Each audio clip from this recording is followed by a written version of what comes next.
We are often asked, should we develop a sports commission in our marketplace? What's the difference between a sports commission and a convention and visitors bureau? I'd like to refer all of you that are members of the NASC to this report, which is available in the members only section of our website under research and reports, where we carefully define the separate roles of a sports commission and a convention and visitors bureau. And we think that's a great first place when you consider whether a sports commission is going to be right for your market or not.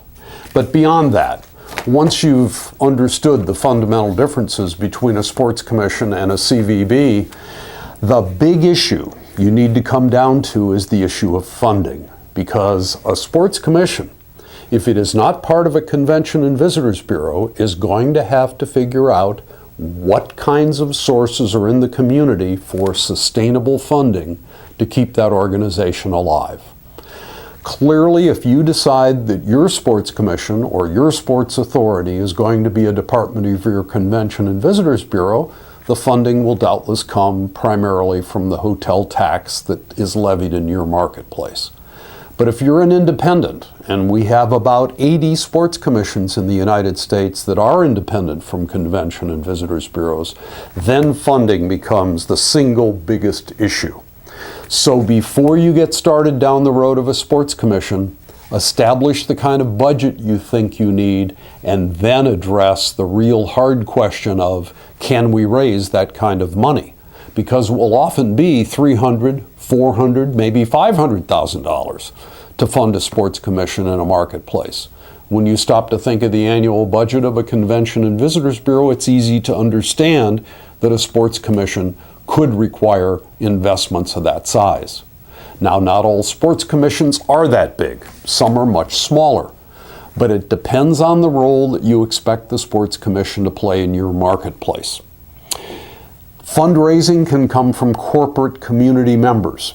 And one of the key differentiators in your market are the number of headquarters organizations versus the number of branch offices. A branch office will never be able to support you as effectively as the home headquarters of an organization will that is in your community and dedicated to what's good and what's growing in your community. And I think you can all understand that. The room tax is a second possibility for funding. Some sports commissions, even though they're independent of a convention bureau, receive some portion of their funding from the convention bureau in recognition for the room nights they are producing in the community. There are also some sports commissions in the United States that have become a line item in the city or county budget, where they actually receive a set amount of money each year. Of course, they have to go back and fight for that money in every new budget process. But some public funding is available from time to time for communities. Memberships, charging memberships for both corporations and individuals are ways in which some sports commissions have funded their operations, and also fundraisers, whether it's a series of luncheons, an annual sports banquet where you celebrate the value of sport in your community and bring in a high-powered speaker and try to raise substantial amounts of money. And never forget the fact that sports commissions have the ability to put themselves into their own budgets.